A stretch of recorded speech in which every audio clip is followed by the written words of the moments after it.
3 qism. Kallam qarang. Xuddi yer ostidagi bir qaynoq shaharga kirib qolgandek, qiyo-chiyo qolgan ovozlarmi damma-dam qulog'imga urilib turdi. Lekin hech qanday ovoz belgisiz, aniqsiz.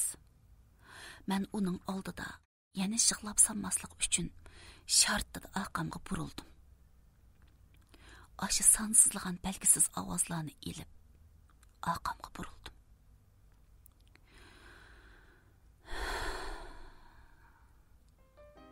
Shundoq qilib biz ajrashib ketdik.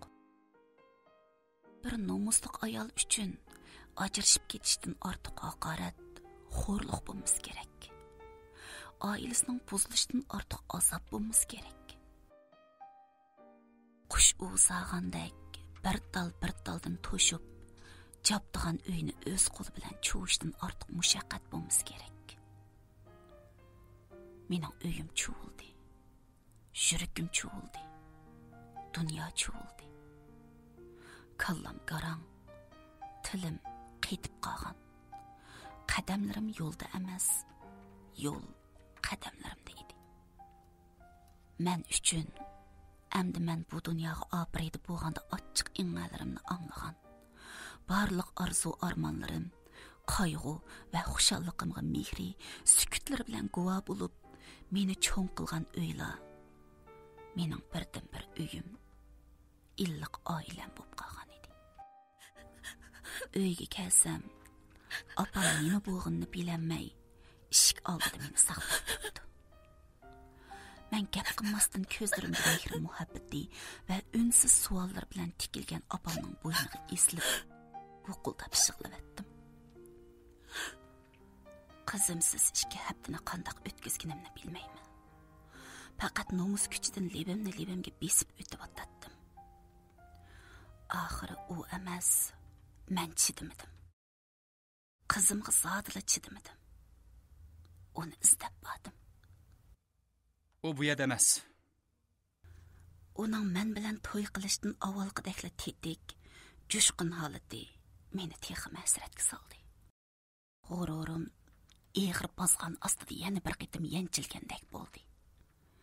Shundaqdimi qizim uchun uningga yelinmoqdan boshqa choram yo'q edi. Bu yerda bo'lmas nada? Uni qaytirib ketdimi? O'zim qarayman. Uningdan ansirama. U bir tuqqunimiznikida nihoyat obdan turibdi. Bu yaqinda kelamaydi. Tuqqunimiznikida? Qaysi tuqqunimiz? Tuyuqsiz xiyolimga yana siz keldingiz. Chunki uning qizimga qarab turg'idek yaqin tuqqanlarining shu kunlarda g'imi to'lirab ketgan edi. Onasining qishig'i balni hargiz qo'yib qo'ymaydi. U ayolning yeniga opirib qo'ydingizmi? Opirib qo'ysam nima bo'pti? Sen baqaymayman degandikin vaqtliq turib-turibdi. Yuragimga uzun mixloq qildi. U nimancha o'zgarib ketgandi. Meni yaxshi ko'rmagan holatdimi? U bundoq rahimsiz emasdi. Maqtursiz oyoqlarim titrab, beshim pirrida qayg'andek bo'ldi. Ko'zimni ochsam, chuvilgan uvamda. Men hech nimasini qo'ymagan uyda yetibdimi? U beshimda peshonamni tutqinchiman qarab o'ltiribdi. Ko'zlarimdan issiq yoshlar to'kildi. Men arzulab atlagan baxt bu so'g'isining aslida faqat mening xiyoliy tushum ekanligini bilganimdan keyin nurg'un qitim yosh to'kdim. Taqdirdan og'rinib o'ksib yig'ladim. Lekin bu qitimqi ko'z yoshim uningga o'xshamaydi. U alqonlar bilan yoshlarimni surtib turib, mehribonlik bilan tasalli berayotgan o'sha vaqtda men uningga bo'lgan barliq ochiqlarimni, o'shmanligimni, nafratlarimni unutib ketgan edim. Ayollar o'shga yig'ay degan gapni ko'nala bekor etmagan bo'lsa kerak. Qizim ikkinlarning oldida ayblikman. Meni nima deb ayblasang, tillavasang, men og'rinmayman. Asli sen bilan to'y qilmasligim kerak edi. Sen yaxshi ko'rishga arziydigan esil ayol eding. Lekin menga o'xshash qadrini qilolmaydigan odamga uchrab qilib, behuda azor yeb qolding. Seni azoblab qo'ydim. Baxtsiz qilib qo'ydim. Özümni nemi dep ayıplasam-mı, bolar iş boldi. Endi sana hammani dep beray. Manga qandaq hüküm chiqarishni o'zing bil.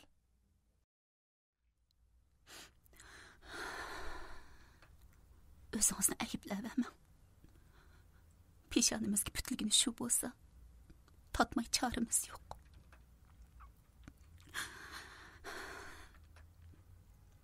Gapingizni davering. İçingizdagini to'kib olsangiz, yengillab qolasiz balkim. Men uning bilan tasodifiy tanishib qolgan. 7 yil avval Arslan bilan yük elib uning yurtiga bordik. Biz yükni tushirib o'tgan kuni kechda kun o'ltirog'i yaqin bir oshxonaga kirdik. Tamoq yegach, u yoqdan bu yoqdan paranglashib o'ltirib, yenimizdagi ustalda balasining qag'ishligidan yo o'zi tamoqini yemay, yo balasiga tamoq yegizamay, terikib o'ltirgan yosh ayolga pat-pat qarab qo'yatdik. U ayolmo bizdan tanglik bo'lgandek, to'limi qiyin ahvolda past ovozda balasini qo'llayotdi. Lekin bola bag'ancha qag'ishlik qilib, onasining ko'nglini tushunmaydi. Men kichik bolaga amroqligimdanmi yoki u ayolga ichim og'rib qoldimi va yoki somkasining yenidagi men bo'yindab qarashga ulgurgan kitobdan u ayolni kitob ahli ko'rib ixtiyorsiz gap qilgim keldimi, o'zimni bilmasdan o'rnimdan turib ayoldan tinchlik so'radim va bolasini qo'limga oldim. Siz tamoqingizni yeviling. Men bu saqam bilan o'ynab turay. Ayol bu tuyuqsiz g'amxo'rlikdan nima deyishini bilmagandek, ittik atrofiga bir qarvatdi-da, o'pidi qizarganicha beshini lang'ishdi. Bütün bo'y turqidan jazbidorlik to'kilib turadigan mehr issiq bu ayolning uyatchanligi mana men deb chiqib turadi. Opsiga qag'ishlik qilib to'xtamagan bolaning g'alvisi mening go'llashlarim, erkilatishlerim bilan birdamda besiqdi. Men yana bolaning opsi yegizamagan tamoqini yegizib qo'ydim. Albatta, shu yerda Arslanmo menga ha-hu deyishib yordamda bo'lgan edi. Lekin u xeyli kunlargacha meni yasli ossamu bo'g'idek deb teriktirib yurdi. Shunda qilib biz oshxonadan chiqdik. Oshxonadan tang chiqqachqa u ayolning tamoq pulini men to'layotdim. Shu chaqda uning xijillikdan tamtirab, nima qilarini bilmay qolgan holati ko'z oldimdan ketmaydi. Gapinglardan qarasam, sizlar bu yerga mehmonkansizlar. Sizlarga pul to'lasam qandoq bo'ladi? Tamoqning pulini men to'lay. U somkasidan hamyonni chiqardi. Undaqda ish ketmaydi. Nayt shu bir qash tamoqning puliga xijil bo'lmang deb uning o'tinishlarini rad qildim. Ma kishi boyada ayol kishi pul to'laydigan qoida yo'q bizda. Arslanmo oshxonadan chiqib ketib yetib, gap aralashtirdi. Mangdigan yo'nalishimiz bir ekan. Balasi yana menga eslib turib men balani ko'tirib oldim. Men mang'ach boy ko'zim tushgan uning qo'lidagi kitobni so'rdim. Kitob o'qishni yaxshi ko'rdi ekansiz-da? Qo'lingizdagi kitobni ko'rib baqsam bo'lamdi? Ha, kitob o'qishni yaxshi ko'raman. Qarsam, sizmi kitobxumardek qilasiz? U qo'lidagi kitobni menga sunib berib etib, menga yepishib, tortishib turib olgan balani tasdi qo'liga olib oldi. Ancha-muncha o'qib qo'yman. Bo'libmi kech tarafda uxlashdan burun kitob o'qimasam, bak beoram bo'laman. Odatda safarda yenimdan kitob ayirmaydim. Bu qitim tuyuqsiz yo'lga chiqib bo'lib qolib, kitob ilib olmabdi ekanman. Bir narsam kamdakli bo'lib qoldim. Xarobiladi meni aslankanda. Men bu kitobni o'qigan. Bak esil kitob. Lekin men burunmi birisining qo'lidan tesh yo'q holatda oriyat elib o'qigan edim. Sizmi o'qib bo'lganmi? Bu kitobni men bak yoqtiraman. Bo'lmasa bu kitobni siz ep qiling. Rasma? Undaqda bak yaxshi bo'ladi. Menmi ixtiyorsiz tatinishni unutib qolgan edim. Arslan suhbatimizni anglagach, menga ko'zining qirida qarab qo'yatdi. Xizmat o'rningizni bilib olay. Kitobni yo'lga chiqishdan burun yetkazib beraman. Biz ona bola ikkalan bilan xo'shlashdik. Albatta. Ayolning bolasi bizdan xeli agishib baqdi. Men necha qadam mang'andan keyin ayolning ismini so'rayolmaganimni his qildim va ixtiyorsiz orqamga qaradim. U texcha biz xo'shlashgan joyda bolasini tutqunicha orqamizdan qarab turardi. Biz yana bir qatim qo'llarimizni ko'tarib xo'shlashdik. Dal o'sha vaqtda xuddi bir narsamni tushirib qo'ygandek bir tuyg'u kallamga chaqmoqdek bosib kirdi. Lekin u tuyg'uning qanday tuyg'u ekanligini bilmaydim. Shu kuni kechda yuk chiqib qolgan bo'g'ashqa Әтсі әттігенде yolga chiqadigan bo'lib qoldik. Men menishdan avval kitobni qaytarib berishim kerak edi. Mashinaga yuklab besilib, tamoq yegichi oraliqda men u deb bergan bo'yicha xizmat o'rniga bordim. Ta'lim o'ngan. U men borganda o'quvchilarga maktab oldidagi yo'lni tozalatayotgan ekan. Kaychi uning ismi nima bo'g'iydi? Nima deb chaqirtaman degan g'amlarimning o'rnini aytqusiz bir xil xushallik egildi. U meni ko'rib ham xushal bo'lgan, ham hayron bo'lgan holda oldimga keldi. Elimi yaxshi, uning maktabi bilan biz turayotgan joyning oraliqi ancha yiroq emas ekan. Yo'lga chiqish vaqtimiz qistab qolgan bo'lg'ishqa, kitobni ko'targancha yurib kelganligim uchun bo'sh hasrab turatdim. Men yo'lda yurib kelib yetib, o'zimda tasvirligisiz bir xil murakkab tuyg'uning paydo bo'lib o'tganligini his qilgan edim. Ashu tuyg'u keyinchi o'zini ayon qildi. Uning uzun, oppoq ko'ylak ichidagi zilva qomati ko'z oldimda zohir bo'lgan. Bar yo'qi faqat 2 minutli paranglashgan ashu kun. Ashu do'xmush mening xotiramda o'chmas obida bo'lib qoldi. Uyingizga kirib ketkicha o'g'lingiz yana sizga jafo solmagandi. Amaliyotda nima deyishimni bilmay qolgan edim. Esimga kelganim shu gap edi. Birdan qag'ishli qilib yiqib besiqib qoldi. Ba'zida shundoq bo'lib qoladi u bola. Umu o'ng'aysizlanayotgandek qiladi. Oppoq yuzda paydo bo'lgan sus qizillik uni texmo jazbador ko'rsatib turadi. Biz hozir yo'lga chiqmoqchi edik. Shunga kitobingizni qaytarib beray deb. Bir kitobga nima chiqib ketasiz?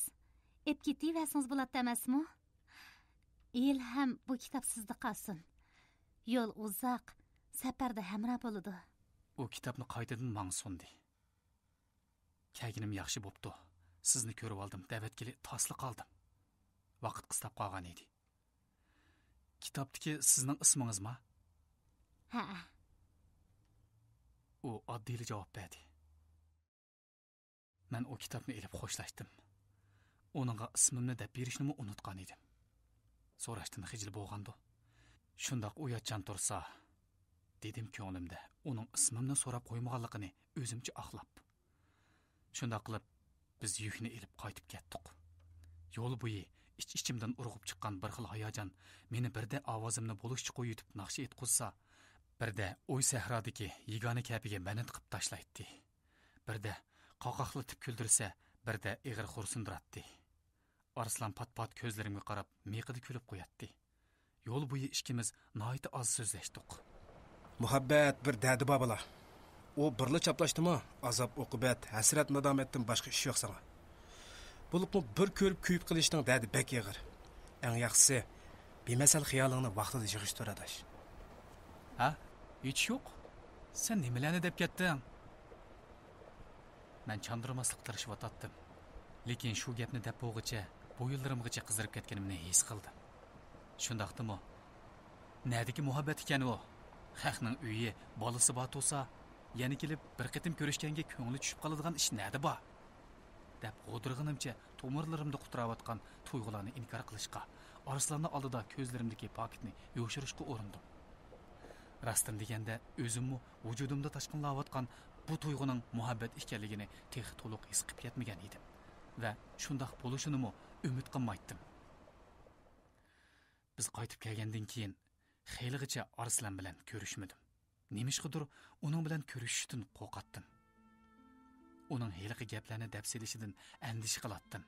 Faqat uyimda jimjit o'ltirib, ruhimni davolg'utayotgan tevishlarga quloq solatdim. Ko'z oldimdan oppoq ko'ynaklik bir farishta daqiqami neri bo'lmaydi. Keyincha Arslanmi u ishlarni unutib ketgandek qayta yuzimga solmadi. Biz davomli turmush xemida u yon bu yonga qatirab yuk to'shaydik. Ba'zida chegirning sirtidagi joylarga yuk elib boratdik. Oradan 1 yilga yaqin vaqt o'tdi. Uni xiyolimdan chiqarib o'tish uchun qilgan barliq urinishlarimning yo'q chiqayotganligini e'tirof qilgan kunlarda Arslan bilan yana bir qitim uning yurtiga yuk elib mangdik. Men o'zimni zo'rg'a besib olib, xushalligimni bilindirmaslikka tirishdim. Bu qitim biz yuk besib bo'g'icha bir kun turib qoldik. Men uni izlash fursati kelgan edi. Men Arslanga ozroq ishim bor edi deb qo'yib, udul uning maktabiga mangdim. Arslanning bilmaganga selvog'ini menga ayon edi. Qachon keldingiz? Osmondan tushgandek paydo bo'lib qoldingiz-ku. Sizlar sho'pirlar nima degan talaylik? Şəhər arlap yürüysizlər, nurgun joylarni ko'rsizlar. Uning kulib turgan zinoqlarni yan to'qilib, qiyo boqinicha aytgan so'zlardan xudimni yo'qotay deb qolgan edim. Kechida kelgan, bugun kashlarda yo'lga chiqishimiz mumkin. Hozircha bir nim deyamayman. Siz bilan ko'rishib olay deb yuzim o't olgandek qisirib ketyotdi. Yo'l jafosi yomondu haqiqatan. Japomu yo'q emas. Har holda bo'ladi. Bag'an siri o'zimni tutib olgan edim. Yana ismingizni deb bermay ketmasiz? Siz so'rmagandikin menmu deyishni unutibdiman. Kechiring. Ismim Zehrulloh. Zehrulloh. Ismim qo'pol bilindimi? Yo'q, bunda qismni anglamagan ekanman. Pek yaqinlik anglanadi ekan. Balangizning jidili tugdimi? Ha. Kichik bola degan ajoyib bo'ladi ekan.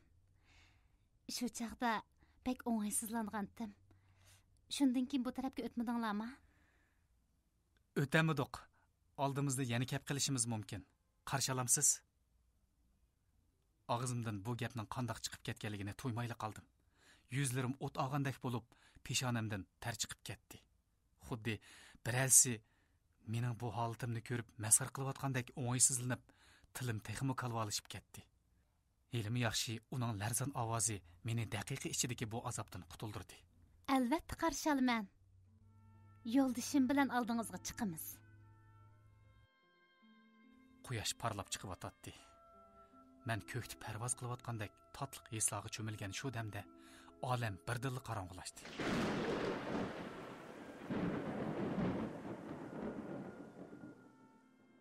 U men e'tirof qilishni xohlamayotgan reallikni oldimga yeyib qo'yib Shu chog'dagi har bir so'z aniq esimda. Biz shunchilikla paranglashdik. Uning darsi bokendiq. Men uningga omonlik tilab xo'shlashdim. Shu kuni kechdilar biz yana yo'lga chiqib ketib qoldik. Aslarimdagi uning mayin ovozi qulqimga emas, yuragimga qo'yilayotgandek. Salla cho'ngroq nafas olsam, uning ovozini yo'qotib qo'ydigandek jimjit o'ltirib xiyol surib ketatdim. Dastlabda ko'rishganda uning ovozining buncha yiqimliq ekanligini his qilmagan ekanman. Uning har bir turqi, qiyofati, har bir so'zlarining men uchun eng go'zal xotira subtida yuragimga naqshlanib berayotganligini bag'onsira his qilayotdim. Yana u taraflarga qachon bora oladiganligimni bilmaydim. Lekin qadamlarim hamon uning yurtiga intilib turardi. Oraliqda yana bir necha qitim uning yurtiga bordik. Lekin har qitim uning bilan ko'rishamaydim. Ko'rishamegan vaqtlarimda uning bilan ko'rishish uchun aran topgan bahonalarim ko'pikka aylanib, xaramush holda qaytatdim. Ashundaq kunlarda men hatto uning uyining nada ekanligini bilib olgan edim. Lekin uningga biror ko'ngilsizlik tepib bermaslik uchun hammani abadiy ichimda bilib, qabrimga elib ketishni niyat qilgan edim. O'zingni tut, Zehrul. U mangu sana mansub bo'lmaydigan bir nurliq yo'lduz. Sen qanchalik odam eding shuncha? Deyman ichimda o'zimga hoy berib. Uni unutib ketamaydiganligimni bilsam-mu, lekin endi uni izlamaslikka o'zimcha takror qasam beratdim. Lekin uni izlamaslikka o'zimni ko'ndiramay, qasamimni takror buzatdim. Biz bag'an siri ochiq-quruq so'zlashalaydigan, qo'rinmasdan fikr almashtira oladigan bo'ldik. Umu ko'ngilda o'ylaganlarini, qilmoqchi bo'lgan ishlarini, armonlarini, hatto kalisidan o'tmaydigan ishlargacha bemalol deydi. Uning bilan ko'rishgan vaqtda u o'zini har qancha xushal tutishga tirishsimi, lekin yanala chiroydan g'amkinlikning sho'lisi g'ilpalla aks etib qoladi. Yuragim uning men tarafga qarab kelayotganligini to'yib turadi. Vaqt, seg'inish, iztirob, kutish ichida to'limi ta'sda o'tib. Keyingi qismdan Ariya. Xat yezib birasidan silvitishni o'tinsam bo'ladi. Biz endi buningdan cho'nqirlab ketsak bo'lmaydi. Ha, u kelamidi, uyda zarur ishlar taqishib qopdidek. Qani tepiqqa maqsuda. Biz kim bilan billa? Shundoq isli savoqdishingiz bor ekan. Sizni akamma yomon qiptimiz. Telefonni o'ziga beray-a. Hijron naqshisi.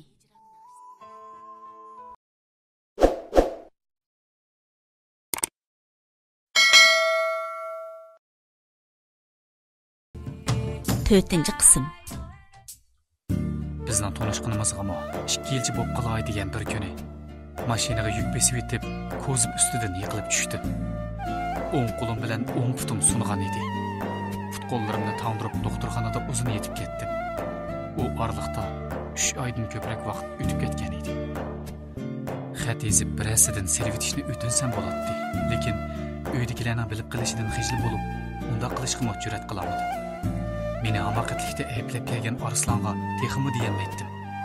Saq bo'lgan bo'lsam, hech bo'lmasa biror qitim bo'lsa-mu berib kelatdim. Bu jarayondagi azoblarimni, uningga bo'lgan sig'inishli tuyg'ularimni qanday kontrol qilganligimni tasavvur qilamayman. Men ana shu chog'dala Arslonning bir ko'rib kuyib qilishning dardi yomon degan ilqi gapiga haqiqiy ishondim. O'zimning uni Majnunlarcha yaxshi ko'rib qolganimni his qildim. Aslida jimg'or edim. Mening bog'ansiri jimib ketishim uydagilarni texmi andishiga sebab bo'lgan edi. Ancha-muncha ma'algandek bo'lganda qilgan birinchi ishim uningga xat selish bo'ldi. Lekin uningdan hech qanday javob kelmagan edi. U xatim biror ko'ngilsizlik tepib bermaganda nimachi chidamasman. Uni val qildan zehrul. Put qo'lim rasmiy saqayib, bir oydan keyin men uni izlab mangdim. Bu qitim men bir oshiq kabi mangan edim.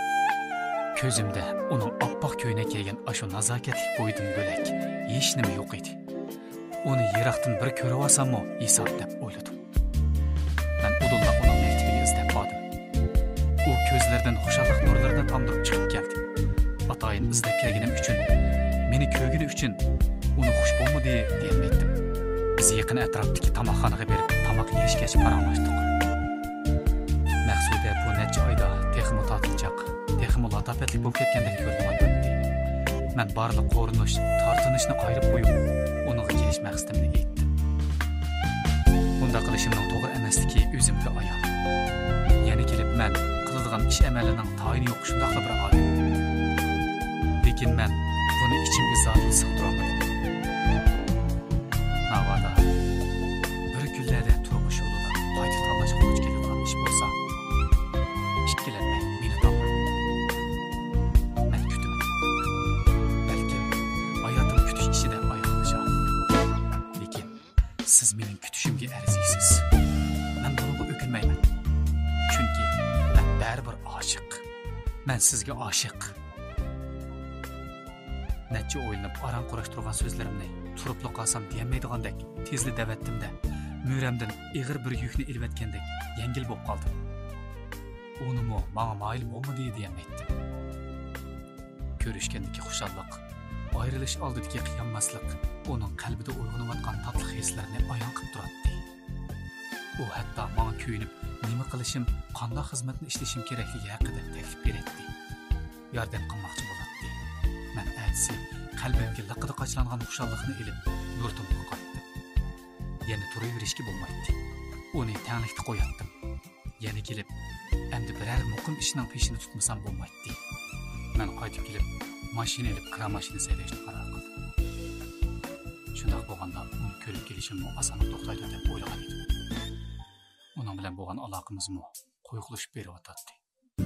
Men o'xshash qiqil-so'qil cho'ng bo'lgan g'ariblik va tirik yetimlikning dardini yetkazishayotgan odamniki o'ziga bo'lgan ishonchining naqadar qimmatli bo'ladiganligini shu kunni ko'rmagan odamlar hargiz tushunmaydi.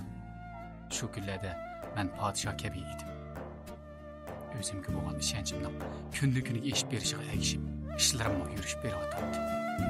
Seg'inish yuragimni ezib tursa-mu, hamon mening qayg'u va xushalligimga o'rtoq bo'ladigan bir odamning borligini o'ylaganimda qaytadan g'ayratga keldim.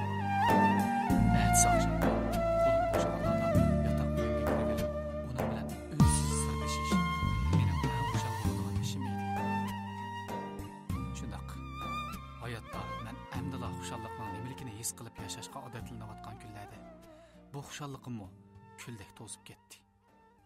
Menga ishonch ato qilgan, qaddimni ko'targan, hayotning eng nuroniy taraflarini his qildirgan u farishtam mendan tuyuqsiz yiroqlashib ketdi. Men bilan menish uchun yo'tkagan qadamlarni qaytarib oldi. Hayotga bo'lgan qizg'inligim, jonsiz nafaslarim ustida mag'zabdek laylab qoldi. Keyingi vaqtlarda u maktabiga telefon o'rnatilganligini, faqat zarur gap bo'lganda telefon qilsam chaqirib qo'ydiganligini aytib, telefon nomerini deb bergan edi. Men xeyli uzun borolmagan, kayfiyatim ancha yaxshi bo'lmagan bir kuni u deb bergan telefon nomeriga telefon berib, uni chaqirib qo'yishni o'tindim. Lekin mening telefondan uning nafaslarini sezgan vaqtdagi xushalliqim, zoriqishlarim birdamda to'sib ketdi. Men jiq o'ylandim. Biz endi buningdan cho'nqirlab ketsak bo'lmaydi. Aramızda boshqacha munosabatning bo'lishi mumkin emas. Nima uchun? Men sizdan hech nima talab qilmadim-ku. Faqat necha oyda bir qatim ko'rishib turganga. Yo'q. O'zimizni aldamayli. Men jiq o'ylandim. Jarohatni vaqtida kesib elib etish keyingi oqibatdan yaxshiroq. Mendan ranjima.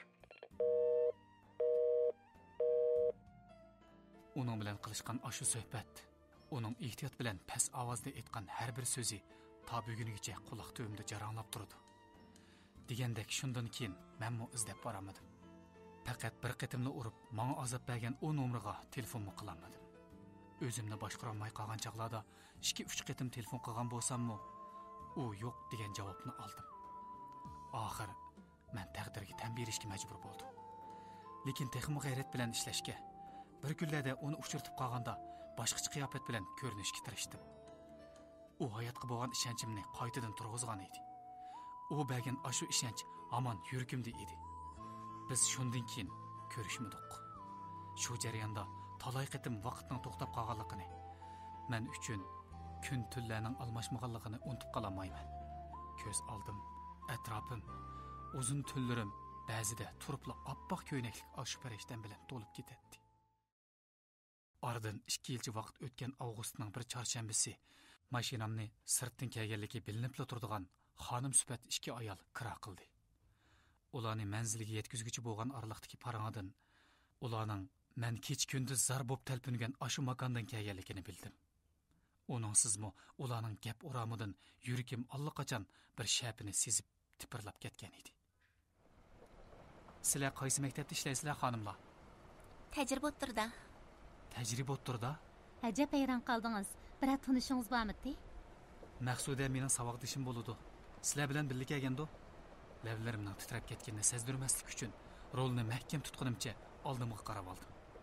Ha, u kelamidi, uyda zarur ishlar taqishib qopdidek. Lassida bo'ldim. Urg'ushqa boshlagan qinim asta qiniga tushishga boshladi. Uning kelamay qolganiga tasodifiy mushundaq uchrashib qolmaganimizga shundaq o'kindim.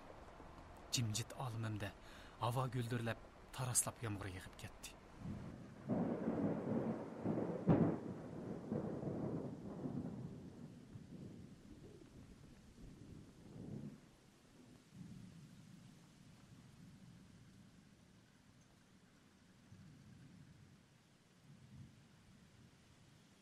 Men ashu qattiq yomg'ir ichida o'ltirib, farishtam uchun nimalarni qilishim zarurligini o'yladim.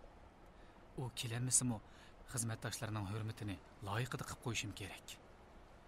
Mushuningdan mening texcha hayotligimni, mening hali ham uni yod etib turayotganligimni bilsa, men shu kifoya. Ular manzilga yetgan edi. Men ular sungan puliga qaramasdan shundoq dedim. Sizlar saboqdishimning xizmatdosh do'stlar ekansizlar. Meni unchalik xizmat qilib qo'yinglar. Maktabinglardan kelganlar necha odam? Boshqalar hozir nada? Biz jami 15 odam kelgan. Ular hozir mushu mehmonxonada bizni saqlayotdi. Xonimlar hayronligi ham xushalligini yushiramagan holda shundoq deyishdi. Men boshqa hamroyinglar bilan mo ko'rishib qo'yay.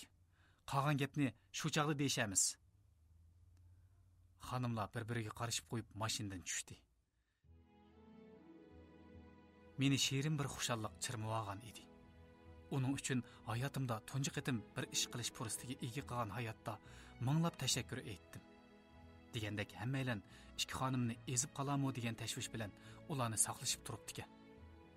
Men u xonimlarning tanishtirishi bilan uning yurtimga qadam bosgan xizmatdoshlari bilan bir-birlab ko'rishdim. Maktab mudirimi qizg'in, chiqishqoq odam ekan. Biz birdamdala chiqishib qoldik. Men ularni shu chog'dagi yurtimizdagi eng dangliq beg'imizga opirib mehmon qildim va ati bu yerdan ayrilgacha xizmatida bo'ladiganligimni bildirdim. Shu kuni o'zimning qanchalik xushal bo'lib ketganimni tasavvur qila olmaydim. Mening qizg'in kutishlarimdan xushal bo'lib ketgan mudirning atayin ommaviy telefondan uning uyiga telefon qilib, "Qani tepiqqa Maqsuda. Biz kim bilan billa? Shundoq isl savoqdishingiz bor ekan. Sizni akamman yomon qiptimiz. Telefonni o'ziga beray, ya." Nima qilarimni bilmay tamtirab ketdim. Lekin mudirning oldida chandurib qo'ymaslik uchun telefon trubkasini qo'limga oldim. Tinchlikmi? Mendek savoqdishingizni esingizga ola oldingizmi? Aran shunchalik deyardi. Uni tanımadım deb kelishidan ansirab, peshonamdan to'rida tarchib ketdi. Albatta tanıdım Zehrullah. Obdan turdingizmi? Xizmatdoshlarim uchun javob topsiz. Rahmat sizga. Uning yiqimli ovozi daqiqa ichida meni bu olamdan ko'z oldimdagi reallikdan ayirdi. Ko'p nur dolu qo'llari bilan chalmishib ketdi. Oppoq bulutlar ustida parvoz qilib bor ovozim bilan varqiradim. Men uning esida. Yani ko'rishib turamiz. Uning oxirgi so'zi bilan boshimni yig'dim. Telefon uzilgan edi. Mening o'zimni savoqdishimga tushuntirganimni u bilgan. Bu yerdagi o'ziga baqirlagan savoqdishimni almashtirib qo'ymasdan ovozimni bir anglab tunib olgan. Men hayajonimni bildirib qo'ymaslik uchun mudirga tamak sunagach ko'pchilik bas o'rniga boshlab oldi. Mudirning kayfiyati intayin qizg'in edi. Kayf bo'lgancha qo'limga esilib, bizni yurtga berib o'ynab ketdi. Taklif qiladi. Meni xushalligimni kelishmaydi. Aralab Maqsudaning gapi chiqib qoladi. Ularning gapidan hammalarning uni intayin hurmatlaydiganligini sezib turardi. Men alohida taklif qilgan muzikantlarga murojaat qildim. Qani birodarlar, xazinanglardagi eng esil kuylaringlarni to'kinglar. Shu kuni hammalar so'rindagi qizg'in kayfiyatdan, ichkiliklardan mast bo'lsa, men yuragimda besilib yotgan sig'inish azoblardan, uning ovozini anglagandan keyingi baxtiyorligimdan, u meni unutmabdi, aslab turibdi deb hukm chiqargan tuyg'ularimdan mast edim. So'rin tarqaganda men ko'pchilikni yotqiga bexatar opirib qo'yib, atisi saharda keladiganligimni aytib qaytib ketdim. Shu kuni kechicha men uchun to'limi oz bo'lgan, lekin hayotimda o'chmas xotirlarni qoldirgan ashu aslimilar qatlarini mening jimi boyligimni oqtirib tong atqizdim. Saharga yaqin birer soatcha uxlab olgan bo'lsam-mu, shunchalik tetik, ruhli turgan edim. Men mehmonlar tushgan yotoqning oldiga borganda, mudir mehmonxona oldida ekan. Shu kuni ular yangi bir manzilni nishonlab mang'icha, men ular texi ko'mgan yurtimizdagi sayohat o'rinlariga elib bordim. Shunda qilib, men ularni yo'lliqlarim bilan uzitib qo'ydim. Ularmi menga qizg'in do'stlik va samimiy takliflarini qoldirib yo'lga chiqdi. Ular ketib uzun o'tmay, men uningdan bu yerga qatnaydigan shofirlar orqali avatgan xat va sovg'atlarni topshirib oldim. Xat to'limi oddiy yozilgan bo'lsa-mu, men uchun bebaho sovg'at edi. Biz shundan keyin yana 2 yildan ortiq uzilib qolgan aloqani boshladik.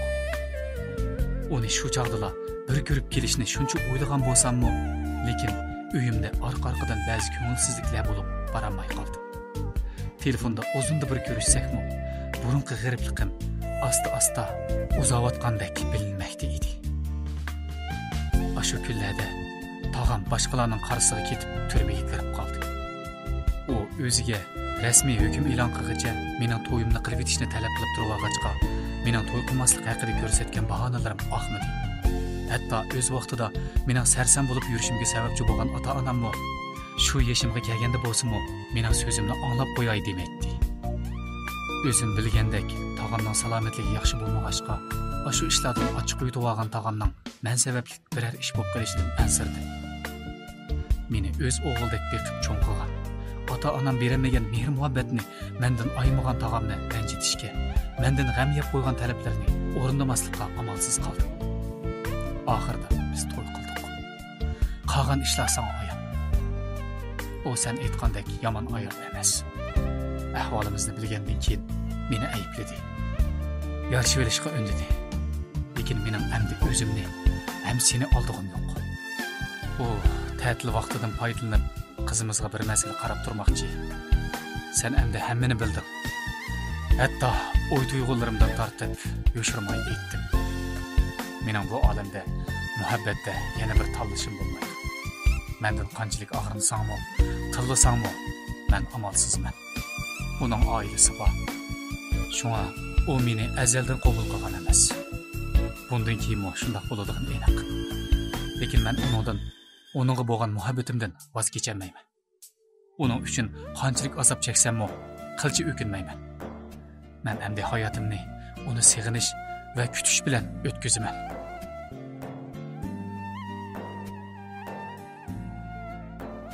Uning hikoyasi oyoqlashdi. Yosh qaplagan ko'zlarida oppoq ko'ylak kiygan farishtasidan boshqa hech nima yo'qdek, derazadan shiraqlarga tikilib, xiyilg'ish turib ketdi. Mening gap qilishimga endi hech qanday o'rin qolmagan edi. Uning shahvat, tamodan xoli oliyjanob muhabbatidan ta'sirlanmay amalim yo'q edi. 4 yildan ortiq vaqt bir uyda birga yashagan bu erdan ixtiyorsiz hasrat bilan faxrlandim. Hasad ichida to'lgandim. Samimiyat oldida bosh egmaydigan odam bo'lmasa kerak. Yilimi 10 yil bo'lay debdi. Balkim uning irodasi hozirgidek bo'lsa, mush tarisdek ular yana ashundoq 10 yildan netchini uzdisha.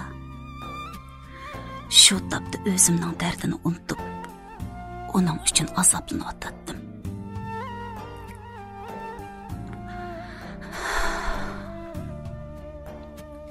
Baldan xabar ilib turishni u o'z talab qilganmi?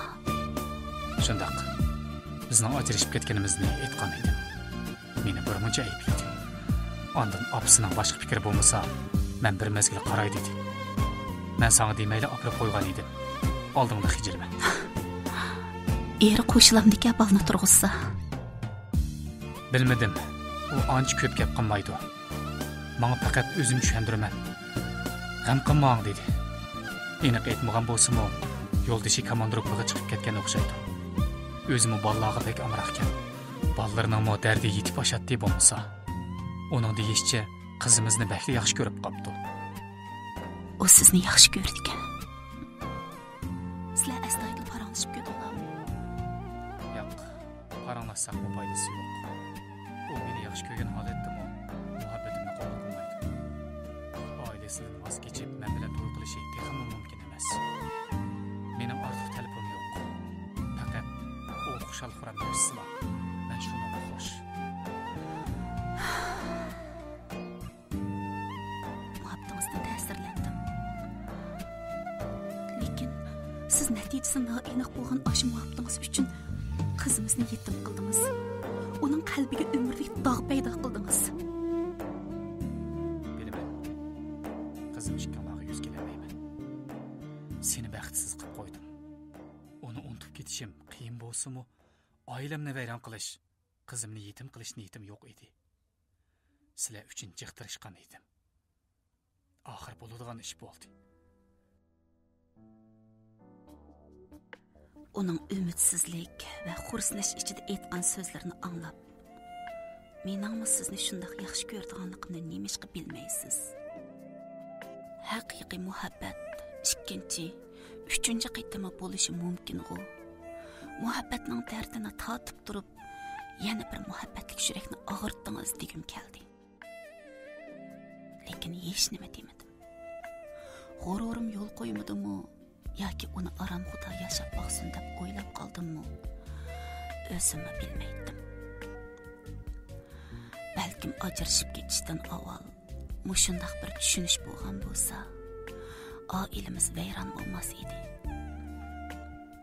Lekin mumkinmi? Qaysi bir ayol erining muhabbat hikoyasini bardoshlik bilan anglay oladi? Men qaytib ketdim. Qizimni ko'ramagan bo'lsam-mu, lekin xiyli yengillab qolgan edim. Haftadan keyin u talabimga asosan qizimni qaytarib keldi. Qizimning to'xtamay sizning gapingizni qilishi va siz qilib bergan bir muncha kiyimlar ichimni laxti-laxti qilyapti. Shundaqdimi amal yo'q edi. Shu chog'larda Mən qızımni asta-asta unutuldurub, siz qilib bergan kiyimlarni boshqalarga berib atgandan keyinla, xuddi ichimdagi bir yomon qurt tushib ketgandek, degan edim. Shu qitimliq muңlashimiz toki ko'zim yumilgacha esimdan chiqmadi. Degani bo'yicha shundan keyin to'y qilmadi. Ota-onasi, tuqqanlari uningga to'y qilsan deb xili besim qilib baqqan bo'lsa-mu, qulqini yopirib jimjit yuradi. Hatto 2 qitim yurtni tashlab chiqib ketib, yana qaytib kelganmi bo'ldi. Lekin uning irodasi tavrangandek emas. Mening qulqim har vaqt o tarafga tikiklik bo'lg'ashqa, qizim orqali bilinmagan uchurlarni osonla anglab qolatdim. Mening qayta to'y qilish niyatim yo'q edi. Urug' tuqqan, tonish bilishlar bizga yarashib qelish haqida nasihatni qilgan bo'ldi. Lekin u azaldan unda xiyolni qilib boqmagandek jimjit yuradi. Oradan 5 yil ana shunday jimjit va azob ichida o'tib ketdi. U bu jarayonda balaga qaramay, ko'nglimga yoqqan birasi bilan to'y qilib olishga nasihatni qilgan bo'ldi. Lekin meningmi uni kutayotganligimni u xiyoliga keltirmaydi. Qizimizmi bara-bara aqliga to'lib beryotdi. Ikki orada cho'ng bo'layotgan bo'lsa-mu, noyda adablik, yaxshi bola bo'layotdi. Taqdir biz bilan yana bir qitim o'ynashdi. Keyingi qismdan Ariya. U oldi bilan o'zining emas, sizning qiymangizni yedi. Qizim, Doram. Men shundala onun külkisining orqasiga yushirinib yotgan qalbidagi jarohatlarning og'irligini his qildim. Hijron naqshisi